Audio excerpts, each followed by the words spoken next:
Sergio Daniel, simplemente para recordarles y que cuando hablamos, ¿se acuerdan ustedes de un fármaco, de las propiedades, de las características de un fármaco? Decimos siempre que ese fármaco tiene que tener eficacia. Entonces, la eficacia es lo que se estudia, es lo que se observa, es lo que se valora cuando uno hace un ensayo clínico controlado y utiliza ese medicamento en una determinada población. Ahora bien, nosotros debemos utilizar ese medicamento en la población, o sea, en los millones de usuarios de ese medicamento. Y ahí vamos a ver realmente la efectividad. Primer punto a tener en cuenta, eficacia no es lo mismo que efectividad. Entonces, la eficacia sigue siendo una probabilidad, por más que en la mayoría de las personas tengan un efecto farmacológico, sigue siendo una probabilidad de que cause lo que se observó, lo que se vio en los ensayos clínicos cuando se estudió ese medicamento. Punto importante, ¿sí? Razón por la cual algunos medicamentos no dan los resultados que uno espera cuando lo utiliza en sus dosis habituales. Recordemos que cuando hablamos de esos factores, tenemos la edad, el peso corporal, el sexo, la presencia de enfermedad, factores genéticos, factores ambientales, así también la tolerancia, taquifilaxis e hipersensibilidad, lo cual no vamos a hablar de este caso porque ya lo vimos y lo saben perfectamente. Y el otro punto importante es la interacción de medicamentos y que justamente es algún punto fundamental a destacar y que en algunas situaciones es importante que ustedes sepan qué tenemos que hacer en estas situaciones, en determinadas patologías. Y cuando veamos esa patología vamos a ver que este, es fundamentalmente en patologías comunes, como yo siempre le digo, patologías prevalentes. Piensen primero en eso. Después vamos a tener tiempo para ver patologías un poquito más complejas, que obviamente son importantes, pero que nosotros siempre pensemos en lo más sencillo. Cuando hablamos de factor edad, teníamos un punto importante, que era ya al principio de que administramos otro medicamento en la absorción gastrointestinal. Y recordemos que el niño, ¿sí? Tiene un pH aumentado, un vaciamiento gástrico aumentado, hay una madurez de las mucosas. Por lo tanto, las dosis cuando uno da un medicamento, tienen que ser muchísimo más bajas. En el anciano, el pH también está aumentado, en este caso es por ya disminución de la secreción del ácido clorhídrico, todo tiene disminuido el anciano, hipotrofia de las células, hay vaciamiento gástrico también, en este caso disminuido, hay una disminución de la circulación, por lo tanto fácilmente que se llega a la acumulación del medicamento y a la toxicidad. En el niño recordemos que existe una absorción cutánea que es más intensa debido al estrato córneo, más delgado, y una mayor hidratación. Hay una distribución menor debido a pocas proteínas plasmáticas, ¿sí? Menor concentración de albúmina. A nivel hepático existe una inmadurez hepática que lo hay que tenerlo presente siempre, y con la posibilidad de que exista un aumento de la vida media plasmática de algunos medicamentos. En este caso, el diazepam, cloranfenicol y la teofilina. Y en la excreción obviamente está disminuida también y se debe ajustar la dosis en los niños. En el anciano también existe disminución de la concentración de albúmina, en una vida media plasmática existe más elevada de los medicamentos, existe un fenómeno de acumulación y hay disminuciones fundamentalmente a nivel renal, o sea que la eliminación. Es por eso que hay que tener mucho cuidado cuando uno indica un medicamento, porque fácilmente se puede llegar a acumular ese medicamento. El peso corporal, ustedes saben que el peso corporal puede aumentar debido a varias situaciones, como por ejemplo aumento de retención de líquidos. Eso genera edemas, obviamente, derrames pleurales, aumentando el volumen de distribución de los fármacos hidrosolubles, ¿sí? Y reducen, obviamente, el volumen de distribución de los fármacos liposolubles. En cambio, por obesidad existe un aumento del volumen de distribución de fármacos liposolubles y disminuye el de, obviamente, los fármacos hidrosolubles. Y acá hay algunos ejemplos interesantes el de los fármacos liposolubles, como por ejemplo la lidocaína, diazepam y fentanilo. Eh, Obviamente, la baja masa corporal también aumenta la concentración plasmática. Cuando hablamos de baja masa corporal, hablamos de pesos inferiores a los 40 kilos, que no es común, pero bueno, se puede dar la situación y uno lo tiene que tener presente. Entonces, el primer punto a tener en cuenta, de que por ahí lo pasamos muy superficialmente, pero es importante tenerlo presente. Si un fármaco es hiposoluble o liposoluble. ¿Por qué? Teniendo en cuenta justamente esto que estábamos hablando del peso. Los fármacos liposolubles, la disolución se realiza en grasas y los fármacos hidrosolubles en agua. El paso de los fármacos es más fácil, de los fármacos liposolubles, se dificultan los hidrosolubles. La entrada al cerebro de los fármacos liposolubles es frecuente, de los hidrosolubles es menor. A veces recuerden ustedes que la barrera hematocefálica, si bien es una barrera bastante importante, eh, ese efecto de no penetrar esa barrera a veces también está relacionado con la concentración del fármaco. Si bien en un principio un fármaco no atravesaría esa barrera, hay que tener en cuenta que cuando uno va aumentando la dosis de ese medicamento, eso puede variar. La acumulación de esos fármacos liposolubles en tejido graso es importante y la eliminación se hace fundamentalmente por metabolismo hepático. En cambio, los fármacos hidrosolubles fundamentalmente en riñón y orina. Entonces, un punto a tener en cuenta para ver diferencias que uno debe tener en cuenta cuando considera los fármacos y los clasifica de esa manera.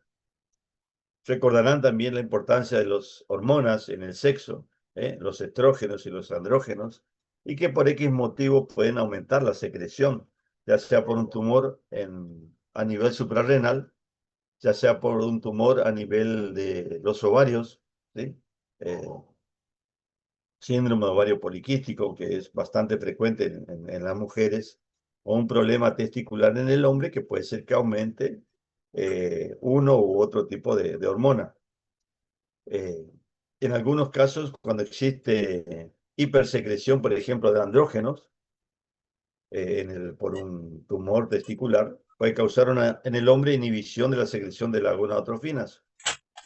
Y en algunos casos, por justamente el síndrome de ovario poliquístico, en las mujeres puede tener efectos masculinizantes con ausencia de menstruación, disminución de las glándulas mamarias y que puede llevar a la hepatotoxicidad e inclusive a un carcinoma hepático.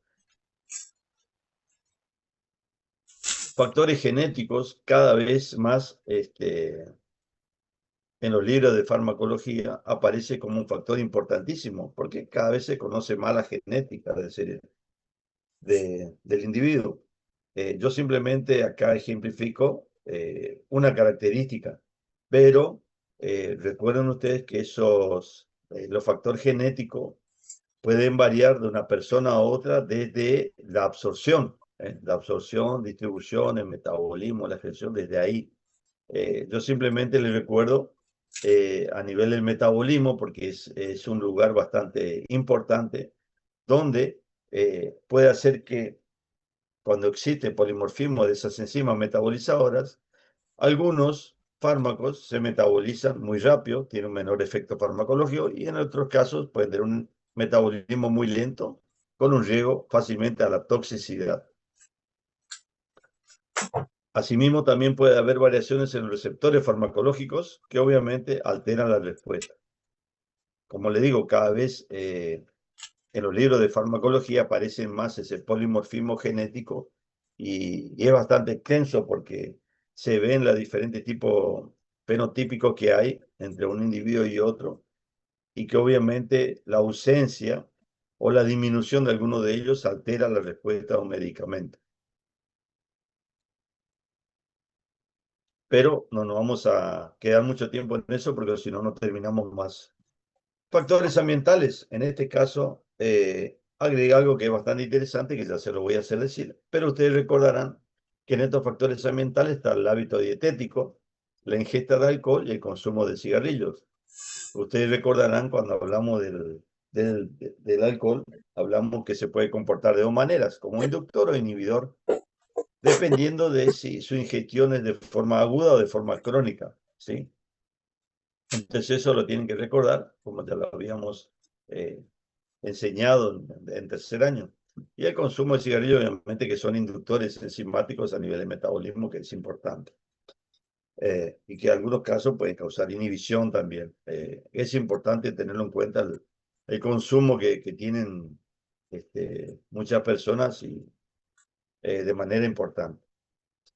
En este caso tenemos la dieta, porque hoy en día existen personas que alteran su dieta equilibrada, por decirlo de alguna manera, y lo modifican, ¿sí? En una dieta hiperproteica, en una dieta hipoproteica, y que obviamente eso también puede causar alteración.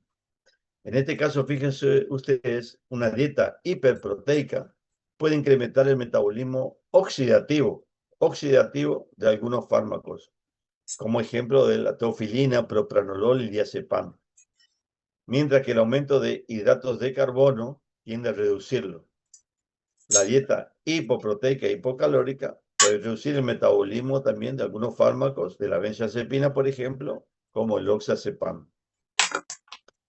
A su vez, esa dieta hipoproteica puede reducir el flujo renal plasmático, el aclaramiento de creatinina y la excreción renal de fármacos. Entonces es importante cuando uno hace justamente el examen de los pacientes, el examen clínico, tiene que tener en cuenta eso, ¿sí? El hábito dietético, la ingesta de alcohol y el consumo de cigarrillos. Recordemos el jugo de pomelo, que es importante y que se había salido su publicación y que se hablaban de 2 o 3 medicamentos en su tiempo, pero hoy en día se sabe que puede interaccionar con muchísimos grupos de medicamentos. Justamente estuve indagando eso para darle a conocer a ustedes, para que lo tengan presente sobre el jugo de pomelo. Y fíjense estos grupos farmacológicos en el cual puede interferir el jugo de pomelo. Estatinas, que son fármacos que se utilizan para bajar el colesterol, muy utilizado, ¿sí? Hay gente que a temprana edad ya empieza por que tener un laboratorio del poquito elevado el colesterol, ya comienza con el consumo de estos medicamentos. Pacientes que toman para la hipertensión arterial, y en este caso fundamentalmente bloqueantes cálcicos, psicofármacos, que no solamente son el caso de las benzodiazepinas, o sea, los tranquilizantes menores, como ustedes conocen bien, diazepam, alprazolam, bromazepam, lorazepam, cualquiera de ellos, sino también otro que se utiliza para trastornos bipolares, como la quetiapina, la sertralina, por ejemplo. Entonces vayamos al primero, el grupo de las estatinas, ¿sí? Entonces va a inhibir justamente, va a causar inhibición a nivel de metabolismo de estos medicamentos. Eso que puede ser que aumente su efecto colateral principal y que puede causar rhabdomiólisis, que da dolor muscular y obviamente esa miopatía, que justamente se caracteriza el dolor muscular por la rhabdomiólisis, puede causar a nivel del bloqueante cálcico de la hipertensión, puede bajar, causar una hipotensión extrema con mareos, taquicardia, y en el caso de anticoagulantes orales, puede causar riesgo de hemorragia. Con los psicofármacos puede llegar a haber sedación profunda, confusión, mareos. En el caso de arritmias, de antibióticos digo, puede llegar a arritmias cardíacas graves. Y otra también importante interacción, que a veces por ahí uno no lo tiene mucho en cuenta, en el caso de la disfunción eréctil, donde se utiliza el sildenafil, por ejemplo, que puede llegar a causar priapismo. Recuerden en este caso que con un vaso de jugo de pomelo ya es suficiente para causar una inhibición. Fíjense lo importante que es esa inhibición a nivel hepático.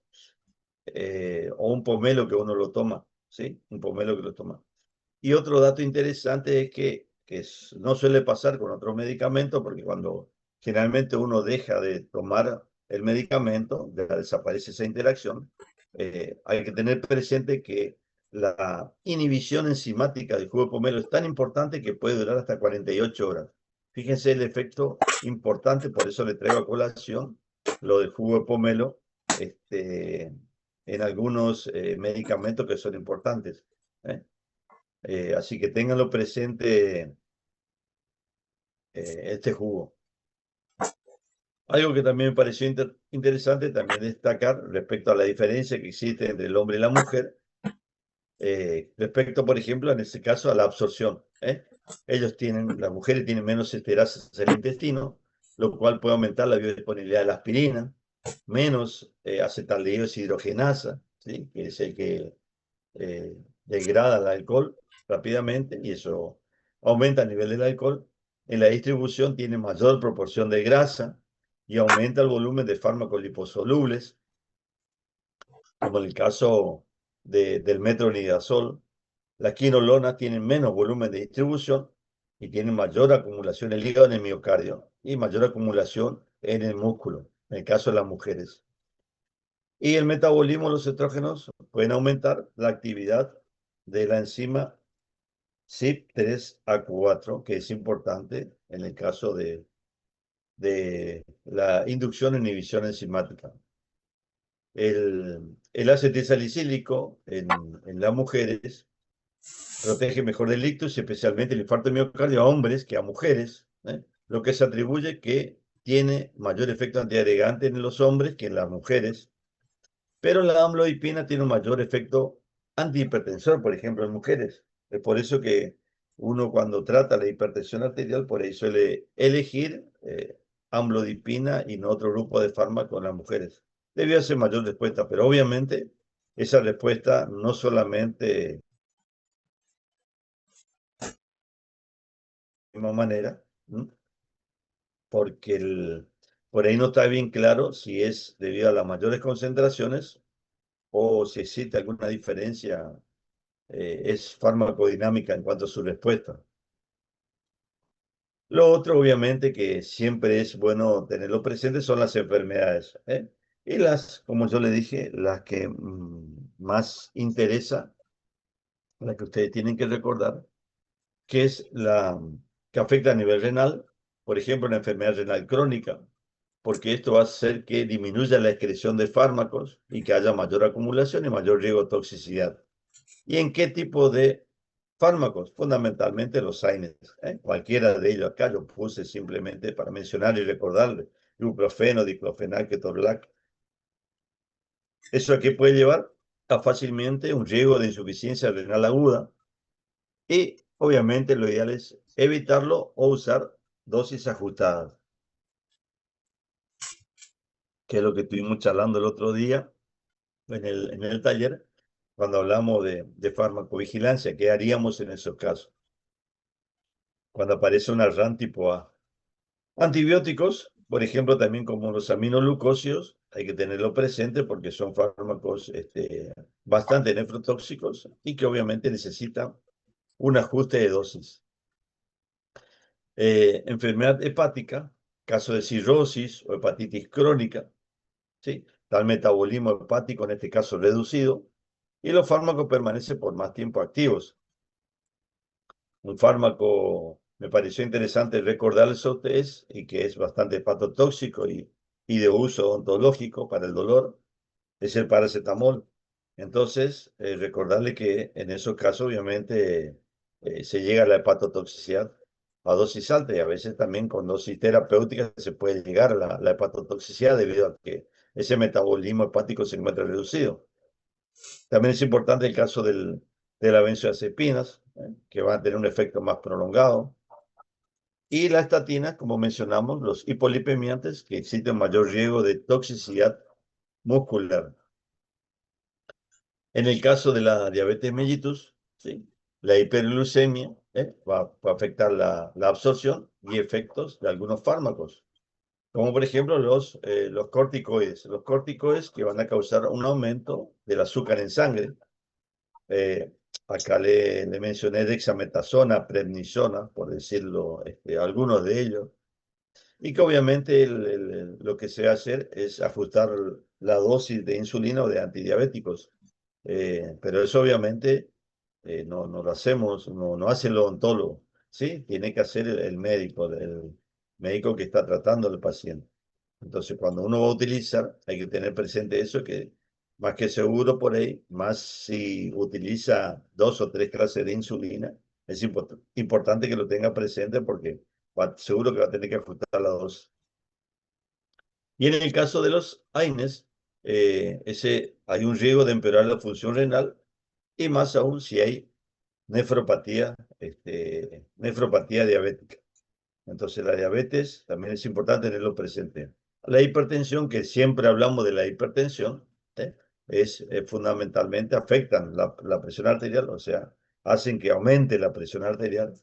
eh, y los ejemplos de fármacos que ustedes van a utilizar son los corticoides y los AINES. Uno directamente porque causa mayor retención de agua y sodio, y el otro porque van a antagonizar los efectos a nivel del flujo sanguíneo y renal, ¿sí? Sobre todo con fármacos como por ejemplo los diuréticos, ¿sí? Y los IECA. Esa es una sigla, que es inhibidores de la enzima de conversión de la angiotensina. No hace falta que lo recuerden, pero bueno, lo importante es saber cómo actuarían a ese nivel. Son muchos los grupos de fármacos que puede tomar el paciente, así que tenerlo presente cuáles son los cuales tienen mayor interacción. Insuficiencia cardíaca, también es importante, es un problema bastante importante, donde existe una disminución de la perfusión tisular y renal y se altera todo lo que es la distribución, la absorción, el metabolismo y la excreción de los medicamentos. Y obviamente que los fármacos que tienen líquidos, como son los que mencionamos anteriormente, los corticoides y los AINES, van a empeorar ese estado de insuficiencia cardíaca, llevando a edemas de diferentes índoles y a la aparición de disnea, o sea, la dificultad en la respiración, la falta de aire que puede llegar a tener el paciente en ese caso. Eh, Siempre cuando hablamos de hipertensión, yo le hago la salvedad de que no es lo mismo una hipertensión leve con una hipertensión grave, ¿sí? O una comorbilidad que no sea hipertensión arterial. Entonces le hice este cuadro para que ustedes vean. Y bueno, y los nombres de los fármacos, repito, es simplemente para poner alguno de ellos, pero puede ser cualquiera, ¿eh? Recuerden eso bien. Entonces, si nosotros tenemos a un paciente en el consultorio y vemos que el grado de hipertensión es leve, fármacos, AINES y corticoides, por ejemplo, puede haber un pequeño aumento de la presión arterial, ¿eh? Ese es el riesgo principal. Entonces, ¿cuál sería la recomendación del paleontólogo? Usar AINES ocasionalmente por el tiempo que sea necesario, no pasarse 24, 48 horas. Y obviamente el otro, monitorizar la presión, lo cual es sencillo realizarlo y que el paciente lo pueda hacer tranquilamente. ¿Eh? Uno no es que lo tiene que decir sí o sí lo haga, si es leve, pero por ahí si uno necesita utilizar dosis bastante alta, bueno, ahí le puede decir que se controle por las dudas el paciente, pero que más que eso no es necesario. Una recomendación que se debe hacer. Ya la hipertensión, si es moderada, también con los mismos grupos que yo le dije, AINES, corticoides, en este caso le agregué descongestionante oral como la pseudoefedrina, o sea, cualquier simpático mimético, cualquiera de la familia de la adrenalina, que puede hacer que aumente la frecuencia cardíaca, que aumente el ritmo cardíaco, es importante. Entonces, el riesgo en este caso principal es la descompensación, ¿sí? Y reducir la eficacia de los fármacos antihipertensivos. Las recomendaciones es evitar el uso prolongado de estos medicamentos, monitorizar la presión y se puede ajustar la dosis de antihipertensivos si es necesario. En este caso, como le dije, ya lo tiene que hacer el médico que lo está tratando al paciente. Ahora sí, acá comenzamos el problema. Cuando es grave, estamos hablando de cifras mayores de 160, 100, ¿sí? O que exista algún daño orgánico, existe algún daño de un órgano blanco, ¿eh? El que más sufre por ahí es el riñón. Entonces, esos mismos fármacos, ahí ya existe un riesgo de crisis hipertensiva, ¿eh? De que nuestra presión se vaya a 200, 220, ¿sí? La aparición de sobrecarga cardíaca, de edemas, de aumento del riesgo de eventos cardiovasculares, obviamente. Entonces, en este caso, vamos a tratar de evitar los corticoides sistémicos si no son indispensables. Sí, si no son indispensables. Siempre hay que evaluar al paciente. ¿Le damos? No le damos. ¿Sí? Preferir otras alternativas más seguras y monitorizar la presión estrictamente en este caso. Si nosotros obviamente consideramos que debe recibir un corticoide, debe recibir sí o sí un AINE, no podemos decir no, no te vamos a dar, sí, hay que dar. Pero si el control de la presión arterial debe ser más estricto. Ahora bien, si ese paciente tiene una comorbilidad, aparte de la hipertensión, infarto, llámese infarto, yo como le dije, vamos a hablar de lo más común, ¿sí? Lo más frecuente. Existen otras situaciones que también son importantes, pero no podemos abarcar todo para que ustedes no se enloquezcan. Pero siempre aprendan lo más sencillo. Infarto, insuficiencia cardíaca. Entonces, en este caso, se puede agravar ese cuadro clínico, mayor riesgo de insuficiencia cardíaca, mayor posibilidad de que exista edema, mayor posibilidad de que existan arritmias cardíacas y obviamente, como se suele utilizar diuréticos en este caso, también van a la reducción de la eficacia de los diuréticos que se suele utilizar para el tratamiento de la insuficiencia cardíaca. Acá hay que tratar de evitar esos fármacos, corticoides y AINES, usar dosis mínimas, control del peso, de la presión y también, en este caso, de la función renal. Hay que hacer un control más estricto en esos pacientes. Pero, como siempre reitero, uno evalúa la relación beneficio-riesgo. Entonces, si uno lo debe utilizar, bueno, lo utiliza. Primer punto, entonces, de esto que tuvimos haciendo un pequeño resumen para recordar lo que ya vimos nosotros en farmacología en tercer año, que la acción de los fármacos, la acción depende de múltiples factores, ¿sí? Fisiológicos, genéticos, patológicos, ambientales y farmacológicos.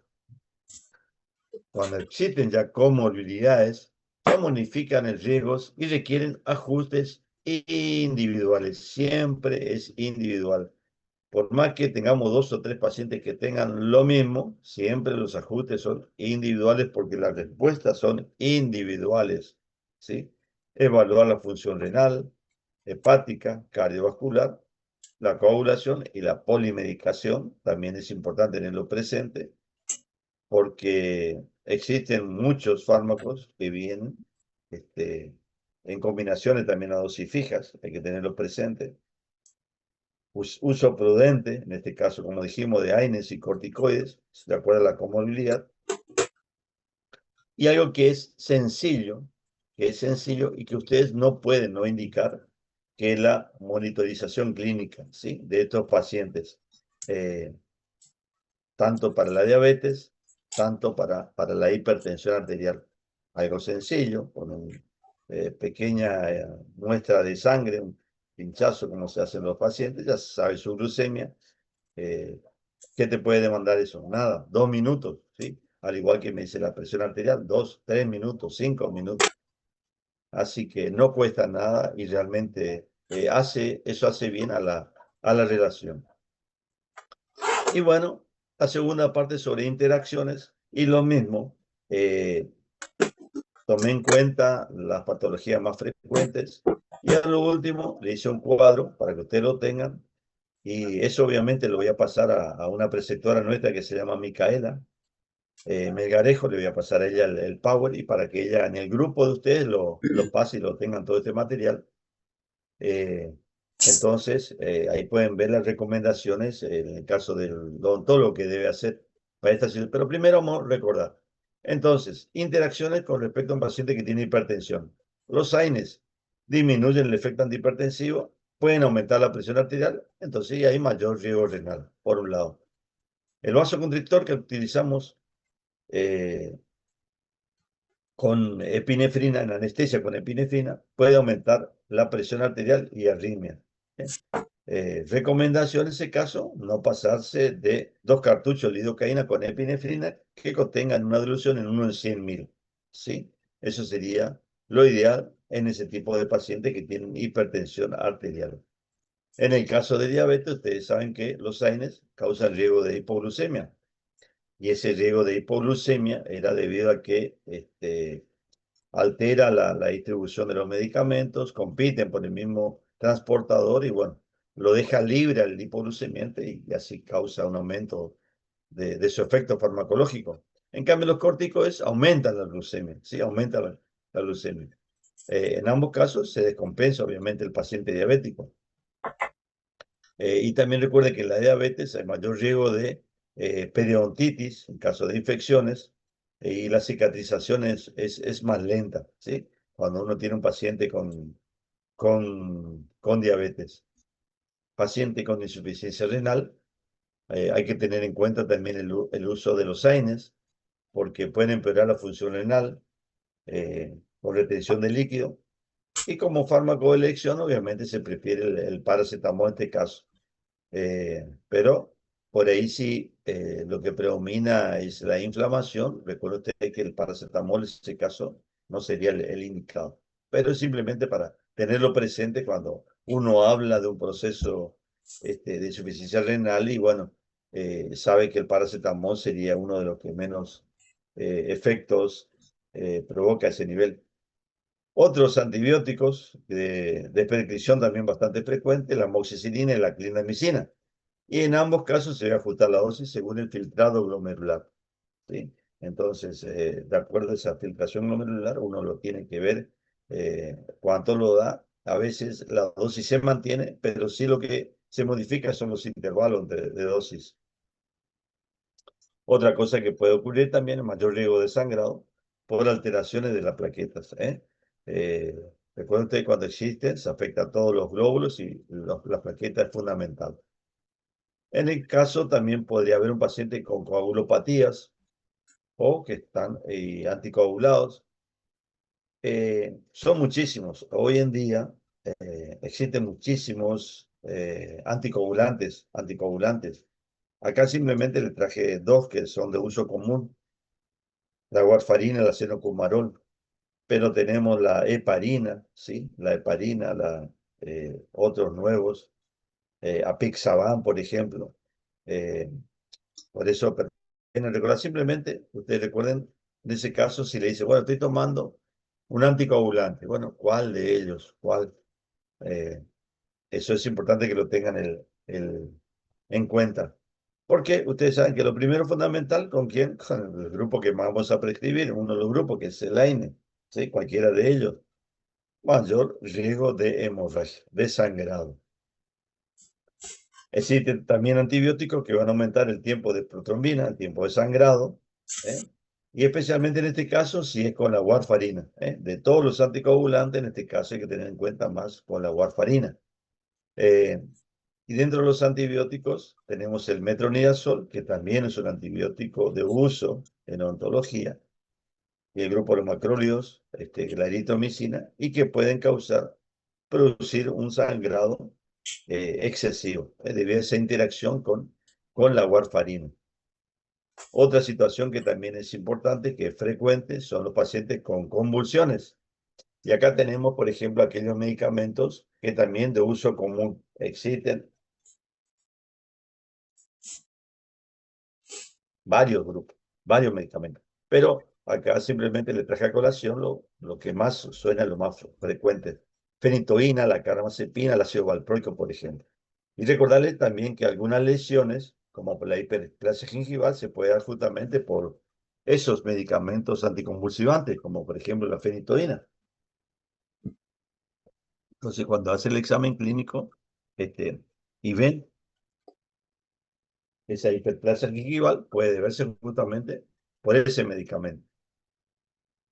Interacciones con antibióticos, los macrólidos, eso es importante, el macróleo en este caso, pueden aumentar los niveles de carbamazepina. Recuerden que los macrólidos son inhibidores enzimáticos, ¿sí? Entonces pueden aumentar los niveles de carbamazepina, aumentando su riesgo de toxicidad. Y el otro punto también importante a tenerlo en cuenta, la anestesia con el estrés, que tanto el estrés y el dolor pueden desencadenar crisis convulsiva. Entonces, como conducta que se puede tener es hacer citas cortas y control del dolor, manejo del dolor de diferentes formas. Hoy es todo un tema el manejo del dolor. Existen especialistas que manejan el dolor de manera farmacológica y no farmacológica. Entonces, eso también es importante tenerlo presente, que uno puede controlar el dolor de manera no farmacológica, pero bueno, hay que ver cómo se realiza y cómo puede hacerlo. Entonces, para finalizar, haciendo un cuadrito comparativo, que es lo que a usted le va a quedar y que es interesante, de dos medicamentos que van a utilizar ustedes. AINES, reitero, le pongo simplemente lo más frecuente, lo que suena, pero puede ser cualquiera de ellos. Acá puse ibuprofeno y diclofenac, pero puede ser cualquiera de ellos. Entonces, en el caso de anticoagulantes con la warfarina, efecto y el riesgo, aumento el riesgo sangrado, ¿sí? ¿Qué es la conducta ontológica recomendada? Entonces, utilizar paracetamol que no interacciona, que no interacciona con ese anticoagulante. Y recuerden ustedes que en este caso, como yo les dije, es paracetamol solamente para el dolor. Si casi inflamación, ahí ya no. En caso de antihipertensivos, llámese coiecas, beta bloqueantes, diuréticos, tiazídicos, el efecto es la disminución del efecto antihipertensivo y la conducta sería usar por pocos días o otra alternativa analgésica. AINE con los corticoides van a aumentar, ese es muy común, aumento del riesgo de úlcera gástrica. El corticoide el paciente muchas veces lo toma por muchos motivos, muchos motivos. La verdad que tiene muchísimas acciones farmacológicas y inclusive para situaciones alérgicas crónicas, el paciente por ahí está tomando, aparte de patologías obviamente de origen reumatológico, que puede estar tomando el paciente por artritis, estado de lupus eritematosos, diferentes atopías, eczema, un montón, un montón. No vamos a detener ello. Simplemente que el paciente está tomando un AINE de manera crónica como una prednisona, pero tienen que identificar primero qué es, si es un corticoide o qué, ese medicamento. Y obviamente si le dan un AINE, ¿qué puede hacer? Fundamentalmente el riesgo de úlcera gástrica, ¿sí? El riesgo de úlcera gástrica con hemorragia digestiva. Entonces, en este caso, hay que tratar de usar un protector gástrico, en este caso. Protector gástrico que se utiliza generalmente son los inhibidores de la bomba de protones, como el omeprazol, pantoprazol, lansoprazol, dexlansoprazol, esomepro, eh, eh, esomeprazol, esoprazol, digo. Hay un montón de ellos, cualquiera, no existe mucha diferencia. Por ahí la única diferencia es farmacocinética en cuanto a la duración de acción, ¿sí? Duran más tiempo. Otro fármaco, utilizar para infecciones, el metronidazol, también con anticoagulante, que puede haber el riesgo de sangrado. En este caso se debe ajustar la dosis o tratar de evitar y dar otro antibiótico que actúe sobre los anaerobios. Con el alcohol, que siempre preguntamos, obviamente que es importante que lo tengan presente porque eso es un detalle que se lo debe decir al paciente, ¿sí? El paciente que toma de manera crónica, por el efecto tipo disulfirano, efecto antabús, que le provoca un gran dolor de cabeza, una cefalea intensa, con enrojecimiento de la cara, ¿sí? Una, eh, y la presencia de vómitos, náuseas, que hace que el paciente deje de tomar el medicamento. Pero en este caso se debe evitar el alcohol, no el medicamento. Se debe evitar el alcohol. Es lo que uno debe enseñarle al paciente, decirle, recalcarle y tratar de que no tome alcohol durante el tratamiento. Hoy ya le había dicho, le había mencionado, les recuerdo, el hecho de las estatinas. ¿Por qué? Por el consumo masivo, ¿sí? Muchísima gente toma realmente este grupo de medicamentos. Y hay una gran variedad, desde simvastatina, lovastatina, atorvastatina, rosuvastatina. Y uno si le quiere mandar el grupo de los macrólidos, puede tener interacción importante y aumentar el riesgo de miopatías, ¿sí? Eh, la conducta ontológica recomendada es preferir de ese grupo la acitromicina. En ese caso, la acitromicina no actuaría como inhibidor enzimático de la C-estatina. Entonces, la acitromicina es una alternativa en esos pacientes que toman, ¿sí?, estatinas. En el caso de las tetraciclinas, cuando uno por ahí deba utilizar esos medicamentos, recuerden que fundamentalmente ocurren las interacciones a nivel de la absorción con diferentes sustancias, componentes que contienen calcio, hierro, complejos vitamínicos o también antiácidos, y que van a causar la producción de quelatos, sustancias que son insolubles y que obviamente no se van a absorber. ¿Qué se debe hacer? Simplemente separar la administración 2 o 3 horas. La amoxicilina, una interacción importante, sobre todo en mujeres, el uso de anticonceptivos orales. ¿Y qué es lo que se va a hacer? Bueno, simplemente recomendar otro método adicional de anticoncepción. Sencillo, nada del otro mundo. Anestésicos con epinefrina, con bloqueadores sobre todo no selectivos, como el propranolol, betabloqueantes. Eso hace que aumente la presión arterial y usar dosis mínimas, dosis poco más bajas.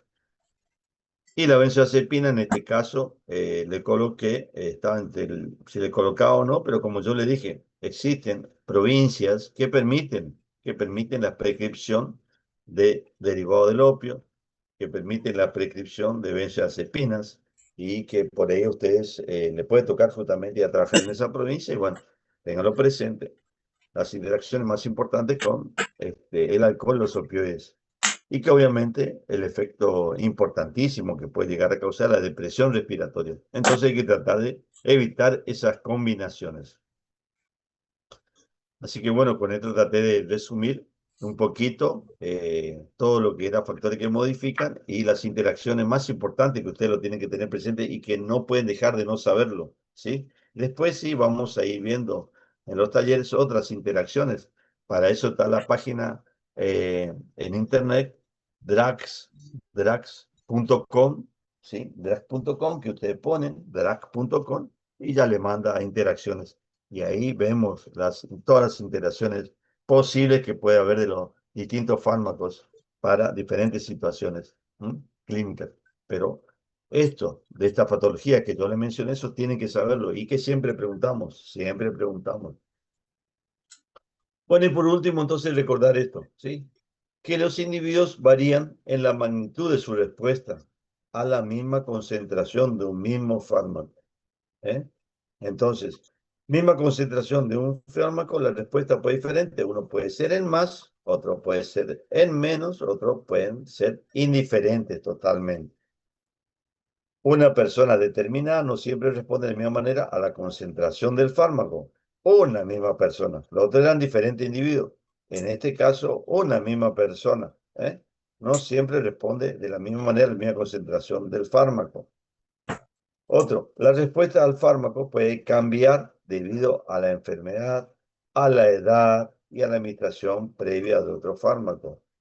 La edad hoy en día realmente constituye un factor muy importante a tenerlo presente, debido a, ustedes saben muy bien, a la expectativa de vida que se tiene ahora. Se está cambiando o se está viendo realmente a qué consideramos ahora una persona anciana. Antes, una persona anciana se consideraba a partir de los 65 años. Ahora se está evaluando eso y seguramente va a ser 10 años más a posteriori cuando salga esa nueva definición o clasificación, ¿sí? A los 75 años, ¿sí? Pero antes a una persona anciana se le considera a los 65 años. Eh, y lo otro que los receptores, que son los lugares donde van a actuar los fármacos. Los receptores no es que son 100 y son 100 y son 100 y nunca van a cambiar. No, eso cambian también, ¿sí? Son dinámicos, sus concentraciones cambian y sus funciones pueden estar reguladas en alza o en baja siempre y por diferentes factores. Entonces, de ahí la exageración de la respuesta ante un medicamento o la falta de eficacia que puede ocurrir ese medicamento. Entonces son muchísimas consideraciones que uno lo tiene que tener en la respuesta. Por eso, siempre un punto importante y que se habla en la guía de la buena prescripción, que se habla en el uso racional de los medicamentos, no solamente es importante en la elección del fármaco que uno va a utilizar, sino también en el seguimiento del paciente, ¿sí? Si uno no tiene ese seguimiento del paciente, por ahí no sirve de nada todo el resto, lo que se hizo. Así que siempre es importante, tenganlo presentes de cualquier paciente. Muy bien, esto es todo, chicos, y como les dije, esta diapo le voy a pasar a la preceptora, Micaela Melgarejo, ella se va a hacer responsable eh, y en el grupo de las diferentes comisiones, ya sea turno mañana o turno tarde, ella se va a encargar de entregar. Bueno, estamos abiertos a algunas preguntas, si existen. ¿Alguien quiere preguntar algo?